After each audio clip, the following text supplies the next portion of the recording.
Hey everybody, what's up? My name's Mackenzie. And I'm Jonathan. We are husband and wife, and we'd like to welcome you to TerreDice. And today we're taking a look at Lairs, the latest game from Kids Table Board Games. Yeah, so picture the game Battleship, but we have each designed our own dungeons, and then the other person has to try and crawl their way out of it. That is this game, and I cannot wait to tell you guys all about it. Okay, so every game of Lairs starts out the same. We're going to be designing a dungeon. You get these 20 walls, you get these monsters, you get these traps, and you have to design your dungeon in such a way that no part of it's closed off, and that you can get to each of the features of the dungeon at least one way by going through only one trap and one monster. Now, of course, you want to lead them through the most dangerous and dastardly path possible that makes them hit all of your traps and all of your monsters, but that is part of the fun of how you design your puzzle. Now, once you've done that, we're going to be alternating back and forth between the two players who have a shield covering their actual dungeon, and you're going to have a little mini version of your character that you're tracking on a paper version where you're taking notes about all the things that you see. There's walls to my west and my north, there's a trap here, there's a monster here, and you'll try to fight your way out. Now, you get to leave this dungeon once you've either gotten 3 treasures, once you've killed 3 monsters, or once you've gotten 2 treasures and killed 2 monsters. Then you can make your way for that exit, which you've hopefully found by now, or maybe you're going to wander through the dungeon. You have to also find the exit. So that's basically the game, but we play it by using these action cubes that we will spend for various different activities that we do. There are special action cubes that give you abilities, and then there's normal action cubes, and some actions can only be performed with those special action cubes. Yeah, so you will start out in that base scenario, which is going to be a lot like he described, and then as you have the option to work your way as you get better at the game, work your way through opening these mysterious boxes that will be included, and those will add a bunch of fun elements to the game to even spice it up even more. Yeah, and we don't want to reveal those in this. Hopefully, I mean, if you're looking at the Kickstarter, you're probably going to see some of the fun other meeples and other things that could potentially come up, but there are a lot of fun surprises, and it really does build up. But let's talk about the base game. What was your initial impression? I loved it. So my first impression with this game is that Jonathan got to do a preview of this game at Gen Con, and I was not planning on attending the meeting or had a conflict, and he calls me on the phone and says, Mackenzie, you have to come over here and look at this game. And like that would be, I was like, oh really? He was like, no, you have to come over. And it was like, he got me when he said it's a way better version of Battleship. And I was like, okay. It's what you want Battleship to be. It is. And I just had a whole lot of fun with it. I liked it the first time I played it.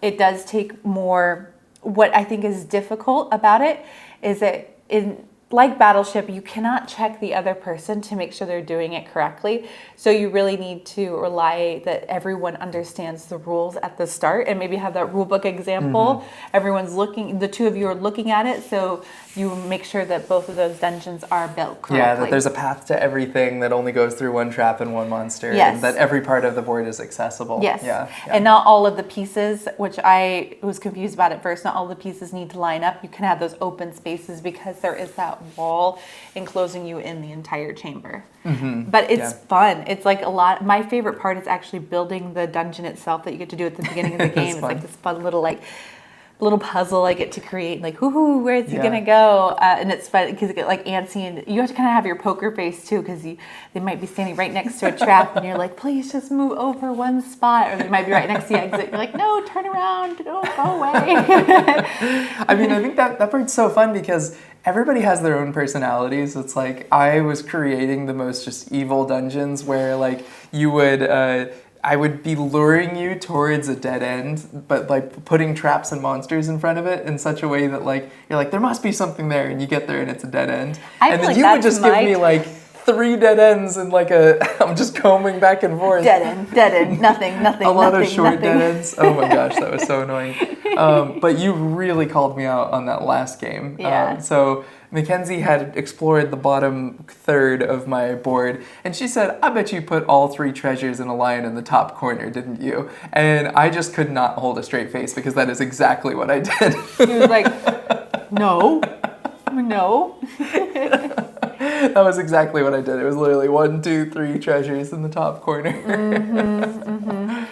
But yeah, so this game, it's just, I haven't seen anything like it besides Battleship, and I just enjoyed this so much more. And I just love getting to build everything. Yeah, and the theme helps, but it's also like the whole action cube system. It's like, okay, I got to spend my cubes. If I accidentally trip into a monster or a trap, it's going to fatigue a bunch of my cubes, which means I won't get those back for like multiple turns. So it is like pretty devastating when you like trip up like that. And so you have to have that intuition on of like, when am I going to peek around the corner versus like just run in head first. Yes, it's definitely heavier because you do have to plan out like which cubes you're going to use, and then when you are battling that monster like or the pit, you have to sacrifice some of those cubes that you won't get to use again next turn. So you're like, which ones are they gonna be? And like the hustle, and then the peering around the corner, it's all those decisions on when to use those. And also to do it faster. I really like the treasure cards that come with it as well. So when you discover a treasure, you get to pick a card that's available and also a card that you can't see. From the top of the deck. And then you're going to be basically set collecting a bunch of things that'll score you points at the end game. And there are more things like that as you get through the other boxes. Yes, but what I really liked at the end, you can only pick 4 of those cards that you collect to actually score, and the other ones are just 1 point each. You just have them face down.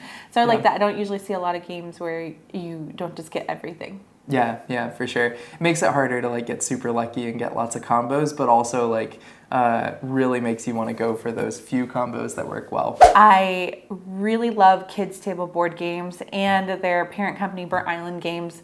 Just the graphic design and the art across the board. They have they just have like a look. Like whenever I see that, I'm like, oh, that must be KTBG, because they're like they just like pop. Their logos and the color style, and then the components with these. Like, we were just working with a prototype, so that to say everything, we were just working at the prototype, and the pieces were already such high quality, which was really cool to see. Yeah, really cool screen printed cubes, which is not something that I've seen a whole lot of. And then we have these like basically cling on player boards that will get more abilities as the game goes on as well. And then we have our like dual layer board. We have our nice printed wood pieces that all look really, really nice. Like our walls that inlay into that dual layer dungeon board so they don't get bounced around.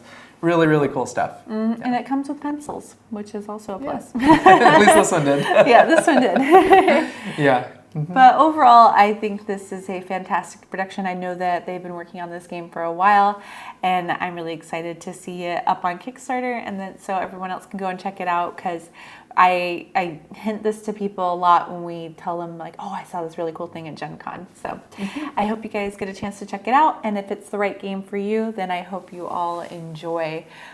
And thank you so much to Kids Table Board Games for letting us check out this prototype. I really, really appreciate it, because any games we get to play, we just love getting to share them with all of you.